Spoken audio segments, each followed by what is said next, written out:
Congratulations, by the way, Rick Astley. Never Gonna Give You Up. 1 billion streams on Spotify. If you don't know who Rick Astley is, of course, the meme getting Rickrolled. And how did that start? Song from 1987 becoming a meme in the 2000s. But yeah, 1 billion streams for Rick Astley. Let's actually look up. How did the Rick Astley Rickroll meme start? All right, so dig this. The Rickroll meme started as an internet bait and switch prank in 2007, but its roots go back slightly further. Here's the origin story. You ready? The precursor was on the 4chan website called Duckrolling. On the forum, 4chan users began a prank where someone would post a misleading link promising exciting content, but instead it was a photoshopped duck on wheels. And so they would get duck rolled.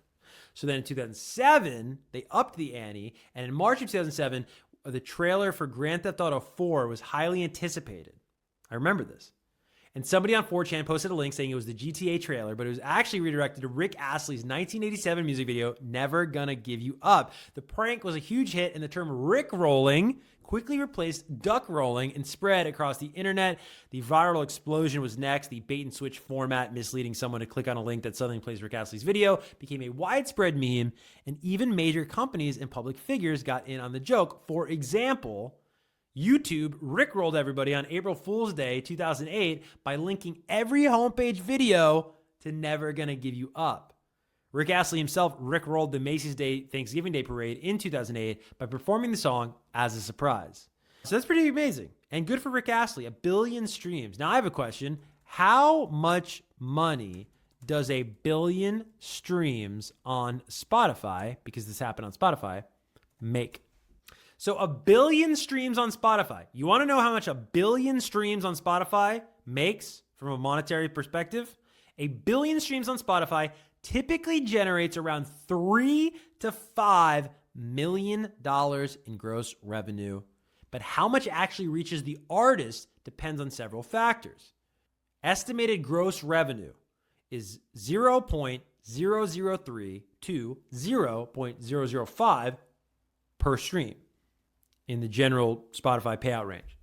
So 1 billion streams times that would either be $3 to $5 million. Now, how that money is split, Spotify doesn't pay artists directly. Payouts go to rights holders. So typically the record label, distributor, and publisher, who then pay the artist based on their contract.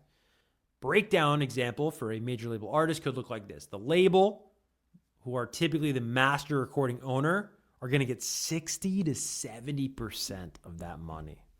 The publisher / songwriter will share 10 to 15%. And the artist is often 10 to 20%, but sometimes even less than that. So if Spotify pays $4 million and the artist gets 20%, they'll take home $800,000. If they're independent and they own 100% of the rights, they could keep nearly the full amount minus distribution and platform fees. So interesting. So like an example in real life, Blinding Lights by The Weeknd passed 4 billion Spotify streams. So that's an estimated $12 to $20 million in gross, but The Weeknd wouldn't pocket all of that due to the label splits, obviously. So just some interesting things to think about when you think about these numbers. But yeah, congratulations to Rick Astley. He has rickrolled us all on his way to 1 billion streams on Spotify officially. Congratulations to Rick.